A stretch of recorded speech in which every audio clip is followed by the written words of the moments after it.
আসসালামু আলাইকুম রহমতুল্লাহি ওবরকাতুহু। সম্মানিত দর্শক, তারেক রহমান সাহেবের সরকার মাত্র ৪ মাস হলো ক্ষমতায় এসেছেন। এরই মধ্যে একের পর এক দুর্ঘটনা ঘটে চলেছে। প্রকৃতি সরকারকে স্বস্তি দিচ্ছে না। ঝড়, বৃষ্টি, বন্যা, বাদল। এতে করে সরকারের যে অর্থনীতি, ইকোনমি, এটি মারাত্মকভাবে ধসে পড়ছে। এরপর মানুষ সৃষ্ট কিছু জটিলতা। প্রতিটি মানুষ যার যার অবস্থানে থেকে তার লোভ, লালসা, কামনা, বাসনা প্রায় প্রতিটি জিনিসই এক্সট্রিম অশ্লীলতা, এক্সট্রিম নির্মমতা এই পর্যায়ে তারা নিয়ে গেছে। যেমন ধরুন আমাদের সমাজে চাঁদাবাজি, তারপরে লুটতরাজ, ডাকাতি সবসময় ছিল। এমনকি ইনুস জামানাতে ছিল, শেখ হাসিনার জামানাতে ছিল। কিন্তু গত ৪ মাসে চট্টগ্রামে একের পর এক যে ঘটনাগুলো ঘটছে, সিলেটে যে ঘটনা ঘটছে, বরিশালে যে ঘটনা ঘটছে, ঢাকা শহরের মোহাম্মদপুর, উত্তরা, সায়েদাবাদ, কারওয়ান বাজার থেকে শুরু করে বিস্তীর্ণ এলাকাতে যা কিছু ঘটছে, এর সবকিছুই মনে হচ্ছে মানুষ্য সৃষ্ট গজব। এত নির্মম, এত অসহায় সমাজ আমরা কখনো দেখিনি। যেখানে মানুষ আক্রমণ করে থানা ভেঙে ফেলছে এই গত ৪ মাসে। যেখানে কোনো একজন আশ্রয় প্রার্থীকে বাঁচানোর জন্য পুলিশ তাকে এনে থানাতে রেখেছে। সেই থানা সিলেটে আক্রমণ করে তারপরে থানার যে টিনের চাল খুলে সেখান থেকে আসামিকে বের করে নিয়ে গেছে। বা বের করে নেয়নি, কিন্তু টিনের চাল খুলেছে। আমরা খবরটা দেখেছি, ডিটেলস আমি এটা বলতে পারবো না। কিন্তু এই সকল ঘটনা মানে থানা আক্রমণ করেছে, চারিদিকে লোকজন ঘেরাও করে আছে। এরপরে লোকজন থানার উপরে উঠে গেছে, টিনের চাল খুলে নিয়ে গেছে। এতটুকু পর্যন্তই থাকেন না কেন? পিলে চমকে যাবে। এরপরে আরেকটি জায়গাতে যেখানে ঘটল যে পুলিশের এক কর্মকর্তাকে মারধর করলো, ওসি কান্নাকাটি করলো এবং সেখানে বলা হলো যে অমুকে মেরে ফেলা হয়েছে, এরকম একটা ধোঁয়া তুলে পুরো পুলিশের যে কান্নার দৃশ্য, সে দৃশ্য সারা দেশকে নাড়িয়ে দিয়েছে। সরকারের যে অর্গানগুলো রয়েছে, সেটা এক্সিকিউটিভ, জুডিশিয়ারি এবং পার্লামেন্ট, কেন যেন এগুলোর সাথে সমন্বয় হচ্ছে না। যারা ভুক্তভোগী, সরকারি অফিসে যারা কাজকর্ম করতে যান, তারা জানেন যে কী পরিমাণ ঘুষ এবং দুর্নীতি বেড়েছে। তারপর যারা ব্যবসা বাণিজ্য করেন, তারা খুব ভালো করে জানেন যে পেট চালাতে, সংসার চালাতে, অফিস চালাতে তাদের কী পরিমাণ কষ্ট করতে হচ্ছে। এরই মধ্যে নির্বাসিত, তারপর ক্ষমতা থেকে উচ্ছেদ হয়ে যাওয়া এবং নিষিদ্ধ সংগঠন আওয়ামী লীগ এবং তার সভানেত্রী এবং একই সঙ্গে তার যারা বড় বড় নেতা রয়েছেন, তারা যে ভাষায় দেশের বাইরে থেকে, দেশের ভেতরে থেকে তারা যে ভাষায় কথা বলছে, এটা অনেকটা সেই পূর্ব বাংলার সর্বহারা পার্টির মতো করে। আমি ৮১-৮২ সনের দক্ষিণ অঞ্চলের কথা জানি। সর্বহারা গ্রুপের লোকজন চিঠি দিতেন, আমরা তোমাদের বাড়িতে আসছি, এত টাকা রেডি রেখো। তো এই চিঠি নিয়ে থানায় গিয়ে, কোথাও গিয়ে কোনো মানুষ সাহায্য পাবে এই আশাই তারা করতো না, এবং পুরো বাড়িতে একটা মরণ কান্না শুরু হতো। বিশ্বাস করেন, আওয়ামী লীগের অনেকগুলো সাইবার গ্রুপ তৈরি হয়ে গেছে, যাদের কাজই হলো সেই বিভিন্ন রকম ভয়ঙ্কর সব ছবি প্রোফাইলে দিয়ে হোয়াটসঅ্যাপের মাধ্যমে, তারপর বিদেশি নম্বর ব্যবহার করে বিভিন্ন মানুষকে টেলিফোন করা। টেলিফোন করার আগে সে পরিচয় দেয়, আমার নাম অমুক, আমি সাইবার কমান্ডার, সেক্টর নম্বর অমুক। বা আমি ২৪ কি যোদ্ধা এরকম কিছু একটা নাম দিয়ে মানে ভয়ঙ্কর সব ২৪ এর গেরিলা কমান্ডার, প্ল্যাটুন নম্বর 6 বা প্ল্যাটুন নম্বর 7 বলে একটা মেসেজ দিল, আপনার কোড নম্বর 0011 0011 এই আপনার কোড নম্বর। এখন আপনি কিছু বুঝতেছেন না যে একটা অদ্ভুত ছবি আসছে, 0011 অমুক বলছি ইত্যাদি ইত্যাদি কিছু না। এরপর আপনাকে একটা ফোন দিল, ফোন দিয়ে সে যা ইচ্ছে তাই বলে গেল।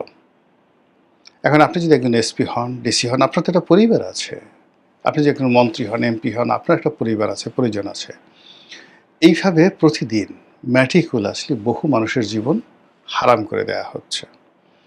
ফলে কি হচ্ছে, সব কথা সবাই শেয়ার করেন না, সব কথা সবাইকে বলেন না, কিন্তু যে যার অবস্থানে বসে একটা আতঙ্কের মধ্যে তারা পড়ে গেছে। দ্বিতীয়ত, জামাত এবং এনসিপি তাদের আচার এবং আচরণ এটি সরকারের কাছে স্বাভাবিক মনে হচ্ছে না, বিএনপির কাছে স্বাভাবিক মনে হচ্ছে না, আবার বিএনপির আচার আচরণও এনসিপি এবং জামাতের কাছে স্বাভাবিক মনে হচ্ছে না। আমরা যারা সন্দেহ করছি দূর থেকে যে জামাত, এনসিপি, বিএনপির মধ্যে একটা গোপন সমঝোতা আছে, বন্ধুত্ব আছে, এবং তারা সম্মিলিতভাবে আমি এবং মামুদের একটা দামি সরকার পরিচালনা করছে, এই যে আমাদের সন্দেহটা হয়তো অমূলক হয়ে যাবে খুব দ্রুত। কতগুলো বিষয় নিয়ে তাদের মধ্যে যে মতদ্বৈধতা চরম পর্যায়ে পৌঁছে গেছে, দূরত্ব অনেক পর্যায়ে চলে গেছে, এটি এখন ক্রমশ স্পষ্ট থেকে স্পষ্ট হয়ে যাচ্ছে। অন্যদিকে সরকারের যে সমস্ত লোকজন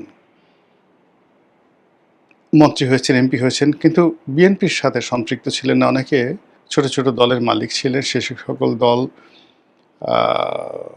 বন্ধ করে অনেকে বিএনপিতে যোগদান করেছেন, তাদের কপালে এখনও পর্যন্ত শিকেটি জোটেনি। কেউ হয়তো এমপি হয়েছেন, কেউ হয়তো ছোটোখাটো মন্ত্রী হয়েছেন, কিন্তু ওই পর্যন্তই। বরং তারা যেটা মনে হচ্ছে যে এই মন্ত্রী এমপি না হলে তারা এই রাজপথে মানুষের যে সহানুভূতি পেতেন সেটা এখন বুমেরাং হয়ে গেছে। এখন লোকজন তাদেরকে দেখলে বিএনপির দালাল বলে, বিএনপির পাঁচাটা বলে, বিএনপির নাপিত বলে বাংলা কথায়। তা বারবার অফ বিএনপি, যে বিএনপির নাপিত আবার কি জানো তেন না, চুল কামায় না। বিএনপির কি কামাইলে মানুষ কি নাপিতে গালাগালি দিতে পারে, বাঙালি সেই অভ্যাসটা মানে বোঝার চেষ্টা করেন। এখন যেখানে একটা 9, 10 তারপরে ইন্টারমিডিয়েট পড়া ছেলে মেয়ে প্রকাশ্যে এসে কি গালাগাল দিচ্ছে, কাজী বিএনপির নাপিত বলতে কি বুঝায়, এইভাবে ইন্টারনেটে এসে বাইরে এসে অসংখ্য লোক নানা রকম গালাগালি দিয়ে এই যারা সরকারের সঙ্গে যুক্ত হয়েছে তাদেরকে মানসিকভাবে বিপর্যস্ত করে ফেলছে। ফলে সরকারের ভিতরে যে সকল বন্ধু সরকার যাদেরকে মনে করেছিল তাদের মধ্যে দূরত্ব তৈরি হয়েছে। অনেকেই সরকার থেকে পদত্যাগ করার, এমনকি আলাদাভাবে রুমিন ফারহানা হওয়ার তারা চেষ্টা করছেন, সাহস পাচ্ছেন না, বাট তারা চেষ্টা করছেন। অন্যদিকে প্রধানমন্ত্রীর পদে আছেন জনাব তারেক রহমান সাহেব, তিনি তার মতো একটা স্বাভাবিক জীবনযাপন করছেন, সারা বাংলাদেশ ঘোরার চেষ্টা করছেন তার বাবার মতো। তার বাবা হেলিকপ্টারে যেতেন, তিনি লাল বাসে করে যাচ্ছেন, সঙ্গে তার স্ত্রী মহোদয়া যাচ্ছেন। তারপর বাস থেকে নামা, প্লেন থেকে নামা, এরপর কোনো একটা অনুষ্ঠান করা, সেখানে তার সঙ্গে তার স্ত্রীর যে একটা রসায়ন, এটা আবহমান বাংলায় মানে অনেকটা শিরি ফরহাদ, লাইলি মজনু এরকম মহাকাব্যের মতো মনে হলেও যাদের চোখ জ্বলে, যাদের অন্তর জ্বলে, যারা সারা দিন বউয়ের সাথে ঝগড়াঝাটি করে, বউকে পাত্তা দেয় না, বউ আবার তাদেরকে পাত্তা দেয় না, নিজেরা ঘুষাঘুষি করে, বউ খামচি দিয়ে ধরে জামাই আবার বউয়ের চুল ধরে টানাটানি করে, এরকম লোক তো আমাদের দেশে অনেক আছে না, অনেকে আছে। তাদের যে কি হিংসে হচ্ছে বলার মতো না। যে এটা একটা কাজ হলো, প্রধানমন্ত্রী সব কী শুরু করেছে, এটা কি আমেরিকা নাকি এটা ইউরোপ? বাংলাদেশে কি আমাদের ইজ্জত নেই? আমরা এখানে মালহামা করতে পারি, আমরা এখানে অনেক কিছু করতে পারি, মোতা বিয়ে করতে পারি, আমরা বিভিন্ন জায়গাতে যেতে পারি, কিন্তু এইভাবে বিয়ে করা বউ নিয়ে মানুষের সামনে হাত ধরতে লজ্জা করে না প্রধানমন্ত্রীর? আমাদের মতো তারা এইভাবে যদি অবগুণ্ঠনধারী হতো, পর্দার আড়ালে সব কিছু করতো, সেটা যেভাবে করুক না কেন, আমরা তো সব কিছুই যে স্ত্রীর সাথে করি, নট লাইক দ্যাট। কিন্তু তিনি সেগুলো না করে এখন তিনি প্রকাশ্যে মানুষকে প্রেম শিখাচ্ছেন, ভালোবাসা শিখাচ্ছেন। এতে করে লক্ষ লক্ষ মানুষের অন্তর জ্বলে যাচ্ছে, তাদের ভীষণ রকম রাগ হচ্ছে। আর অধিকন্ত যাদের ধরেন ক্যাটকাটা বউ, চেহারা ভালো না, গায়ে মাংস নেই, গায়ের রং কালো, তারপরে খুবই খিটখিটে মেজাজের, কথায় কথায় মিনসে বলে গালি দেয়, বটি নিয়ে আগায় আসে। তো এই সমস্ত যারা স্বামী বুঝতে পারেন তাদের ভীষণ রকম মেজাজ গরম, অস্বাভাবিক তারা মানে আচরণ করছে এই সময়টিতে। এই ক্ষুদ্র একটা ঘটনা প্রধানমন্ত্রীর একান্ত ব্যক্তিগত জীবন। এমনকি তার যে কন্যা, এখন তার কন্যা ফুটবল খেলেন, তারপর ইংরেজিতে ভালো কথা বলেন, শি ইজ আ ব্যারিস্টার। আল্লাহ তাকে একজন কন্যা হিসেবে অসাধারণ সুন্দর অভিব্যক্তি, সুন্দর চেহারা, নম্র ভদ্র, কথাবার্তা শুনে মনে হয় না যে নেতিবাচক। বয়স ৩০ বছর হয়ে গেছে বা ৩২ বছর হয়ে গেছে, কিন্তু তার আচার আচরণ দেখে এটা দেবতুল্য মানে সরলতা তার মধ্যে রয়েছে। এটা দেখে যাদের রাগ হয়, চিন্তা করে যে আল্লাহ আমার মেয়েটা তো বদমাইশ, এই ২০ বছর বয়স হয়ে গেছে, ৪-৫টা প্রেম করেছে, ৩-৪ বার ঘর থেকে বের হয়ে গেছে, তারপরে হোটেলে গিয়ে রাত কাটায়, ইয়াবা খায়, ফেন্সিডিল খায়, গাঁজা খায়, ঘরে বয়ফ্রেন্ড এনে শুয়ে থাকে, কিছু কথা বললে এসে মানে সে বয়ফ্রেন্ড দিয়ে বাবাকে মাকে নির্যাতন করে। তো তারা যখন এরকম একজন জাইমা রহমানের মতো একজন নারীকে দেখেন, কন্যাকে দেখেন, রমণীকে দেখেন, তাদের বিশ্বাস করেন তারেক রহমানের উপর ভীষণ রাগ হয়, অসাধারণ তাদের রাগ হয়। তো এরকম কিছু বিষয়াদি তো রয়ে গেছে। তার সঙ্গে সঙ্গে তিনি এইভাবে চলেন, কারণ আমরা কোট টাই পরি, আমরা এইভাবে চালচলন করি, তারপর আমরা এমপি হলাম, মন্ত্রী হলাম, আমাদের কি ট্যাক্স ফ্রি গাড়ি আনতে ইচ্ছা করে না? উনি তো ভালো গাড়িতে চলছেন, বুলেট প্রুফ গাড়িতে চলছেন, প্রধানমন্ত্রী হিসেবে তার রাষ্ট্রীয় গাড়ি আছে, ব্যক্তিগত গাড়ি আছে। আমরা তো অনেকে সাধারণ পরিবার থেকে এমপি হয়েছি, একটা ট্যাক্স ফ্রি গাড়ি আনবো, ভো ভো করে চালাবো, আমাদের এই রিজিকে তিনি কেন হাত দিতে গেলেন? এরকম অনেকগুলো বিষয় নিয়ে দেখা গেল যে তার প্রতি, জনাব তারেক রহমান সাহেবের প্রতি অনেকের রাগ, ক্রোধ, ক্ষোভ চলতে পারে। আবার অনেকে প্রধানমন্ত্রী হতে চান, শেখ হাসিনা আবার ক্ষমতায় ফিরে যেতে চান, তারপরে জামাতের সভাপতি তিনি আমিরুল মুমিনিন হতে চান। এই জিনিসগুলো নিয়ে যে কন্ট্রাডিক্ট অ্যান্ড কনফ্লিক্ট, সেই কন্ট্রাডিক্ট অ্যান্ড কনফ্লিক্টের কিছু নমুনা আমরা রাজপথে দেখতে পাচ্ছি। যে শিশু বিদ্রোহ আমরা শেখ হাসিনার জামানায় দেখেছিলাম, 8-9 ছেলেরা স্কুল থেকে বের হয়ে সরকারকে অচল করে ফেলেছিল, এবং একবার প্রায় 200-250 লোক ছিল আওয়ামী লীগের অফিসে, ধানমন্ডি অফিসে। তো সেই 9-10 ছেলেরা খবর এলো যে তারা এবার আওয়ামী লীগ অফিসে আক্রমণ করবে। ওবায়দুল কাদের সাহেব সে অফিসে ছিল। তো ওখানে যারা উপস্থিত ছিলেন তাদের মধ্যে একজন আমাকে বললেন যে, ভাই বিশ্বাস করবেন না কি যে ভয় পেয়েছিলাম, শুধু এতটুকুই, ওই অফিসে কয়টা বাথরুম ছিল তা জানা নাই, প্রত্যেকটা মানুষ যদি আক্রমণ হয়ে যায় কোন জায়গাতে পালাবে সেই টেনশন, ওয়াল কীভাবে টপকাবে, 3 তলা থেকে কীভাবে নামবে। ছেলেরা সব ছিল ওই সীমান্ত স্কোয়ারের কাছাকাছি। তো কাজেই এই শিশু বিদ্রোহ বাংলাদেশে বহুবার হয়েছে, আর সেই বিদ্রোহ প্রতিবারই প্রলয়ঙ্কারী রূপে বড় হয়ে আরও ফিরেছে। তো কাজেই এখন ইন্টারমিডিয়েট যারা পরীক্ষা দিচ্ছে তাদের যে আন্দোলন, সেই আন্দোলনের মধ্যে ইতিমধ্যে বহু পক্ষ জড়িয়ে গেছে। সেই বহু পক্ষ জড়িয়ে গেছে, ফলে এটি আর নিছক ছেলে খেলা বা যাকে বলা হয় খেলাধুলার মধ্যে নেই। এর মাধ্যমে anything might happen at any time.